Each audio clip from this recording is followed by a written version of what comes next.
আজব দেশের গল্পে আপনাদের স্বাগত। চড়ুই ছানা ও দুষ্টু কাক। সুন্দর এক বনে এক গাছে বাসা বেঁধে থাকত এক চড়ুই পাখি।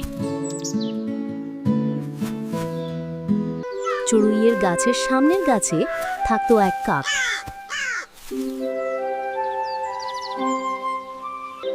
কাক ও চড়ুইয়ের মধ্যে খুব ভালো বন্ধুত্ব ছিল। কিন্তু চড়ুই একদিন ভুলবশত কাকের বাসায় ডিম পেড়ে ফেলে। চড়ুই যে কাকের বাসায় ডিম পেড়েছিল তা তার আর মনেই ছিল না। একদিন কাক সকালে উঠে দেখে তার বাসায় একটা ডিম। সে মনে করলো এটা তারই ডিম।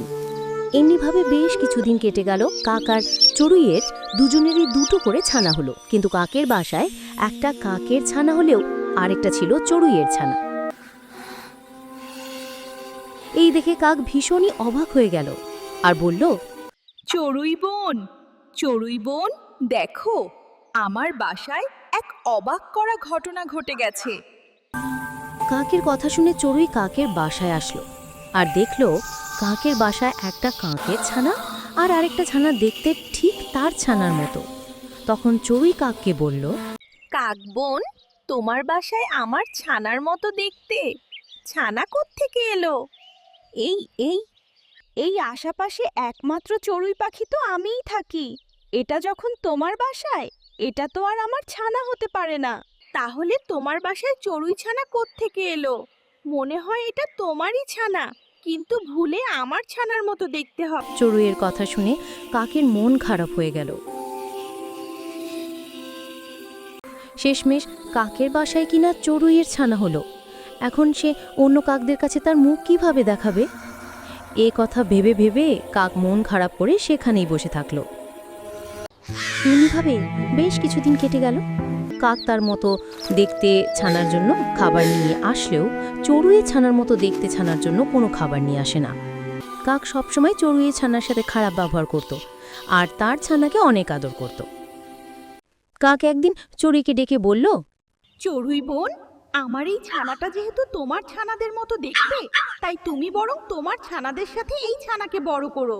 আমার বাসায় কেউ যদি চড়ুইয়ের মতো দেখতে, এই ছানাকে দেখে সবাই আমাকে নিয়ে মজা করবে।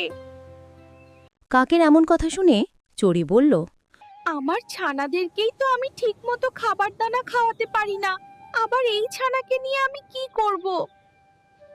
এটা যেহেতু তোমার ছানায়ের দায়িত্ব, তোমাকেই নিতে হবে। আমি তোমার ছানার দায়িত্ব নিতে পারবো না। চড়ুইয়ের এমন কথা শুনে কাক আর কোনো কথা বলল না। তবে সে মনে মনে বলল, যে করেই হোক এই চড়ুই ছানাকে আমার বাসা থেকে বের করতে হবে। এই ছানাকে আমার বাসা থেকে বের না করা পর্যন্ত তো আমার শান্তি নেই। তখন এমনিভাবে বেশ কিছুদিন কেটে গেল। বর্ষার মৌসুম চলে আসে। এখনই বৃষ্টি আসবে বলে মনে হচ্ছে। আমার বাচ্চাদের সুরক্ষিত জায়গায় নিয়ে যেতে হবে। চড়ুই তার ছানাদের নিয়ে নিরাপদ আশ্রয়ে চলে যায়।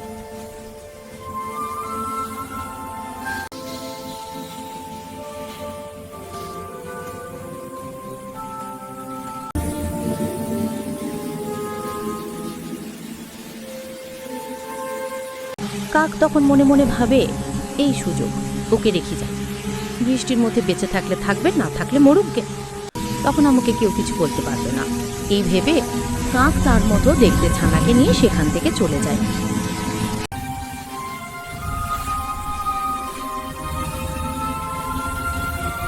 এদিকে মুষলধারে বৃষ্টি শুরু হয় আর চড়ুইয়ের ছানা বৃষ্টিতে ভিজে বাসায় একা বসে থাকে। ছানাটি একা একা উড়ে যাওয়ার চেষ্টা করলো, কিন্তু প্রবল বৃষ্টিতে সে ব্যর্থ হলো। সে তখন বৃষ্টিতে ভিজে একা বসে অসহায় অবস্থায় কাঁপতে লাগলো এবং অবশেষে সেই প্রবল বৃষ্টির মধ্যে সে ঠান্ডায় মারা গেল। বৃষ্টি থেমে গেলে চড়ুই তার বাসায় ফিরে আসে। চড়ুই তার বাসায় ফিরে দেখতে পায় কাকের বাসায় সেই চড়ুইয়ের মতো দেখতে ছানাটা মরে পড়ে আছে। চড়ুইয়ের কেন জানি ছানাটার প্রতি অনেক মায়া হলো। ছানাটাকে এমন অবস্থায় দেখে কেন জানি তার অনেক কষ্ট হচ্ছে। মনে হচ্ছে এই ছানাটা তার অনেক কাছের। বেশ কিছুক্ষণ পর কাক তার বাসায় ফিরে আসে আর সে এসে দেখে চড়ুই সেখানে উদাস হয়ে বসে আছে। কি গো চড়ুই, এখানে বসে কি ভাবছো? আপদ বিদায় হয়েছে তো? কাক বোন, আমি কখনো ভাবিনি তোমার মনটা এত শক্ত। এই ছানাটা তো তোমার বাসায় ছিল, তাকে এই বৃষ্টির মধ্যে একা রেখে কিভাবে তুমি তোমার ছানাকে নিয়ে এখান থেকে চলে গেলে? একটু মায়া হলো না একে বৃষ্টিতে এভাবে ফেলে রেখে যেতে? তোমার যেহেতু এই ছানার জন্য এত মায়া হচ্ছে, তবে আমি যখন তোমার কাছে ওকে রাখতে চেয়েছিলাম, তখন তুমিই তো বলেছিলে তুমি নাকি তোমার ছানার খাবারই ঠিকমতো জোগাড় করতে পারো না। তো তখন তোমার এই মায়া কোথায় ছিল? এটা যেহেতু আমার মতো দেখতে না, তাই এটা আমার ছানাও না, তাই আমি কেন ওকে আমার সাথে নিয়ে যাব? ভালো হয়েছে বেটা মরে গেছে। কাক তখন চড়ুইয়ের ছানাকে তার বাসা থেকে তুলে পাশে এক নদীতে ফেলে দিয়ে এলো। ভালো হয়েছে বোন, আপদ তো বিদায় হয়েছে, এখন আমি শান্তিতে থাকতে পারবো। এদিকে চড়ুইয়ের অন্য 2 ছানা বড় হতে লাগলো, আর বেশ কিছুদিন পর তারা ডিম পাড়ার মতোই হয়ে গেল। একদিন চড়ুইয়ের ছানা ভুল করে কাকের বাসায় ডিম পেড়ে আসে। আজ চড়ুই যখন এটা দেখে, তখন চড়ুইয়ের মনে পড়ে যায় যে একদিন সেও কি তাহলে এভাবে ভুল করে কাকের বাসায় ডিম পেড়ে এসেছিল। তাহলে কি কাকের বাসায় যে ছানাটা ছিল সেটা আমারই ছানা ছিল?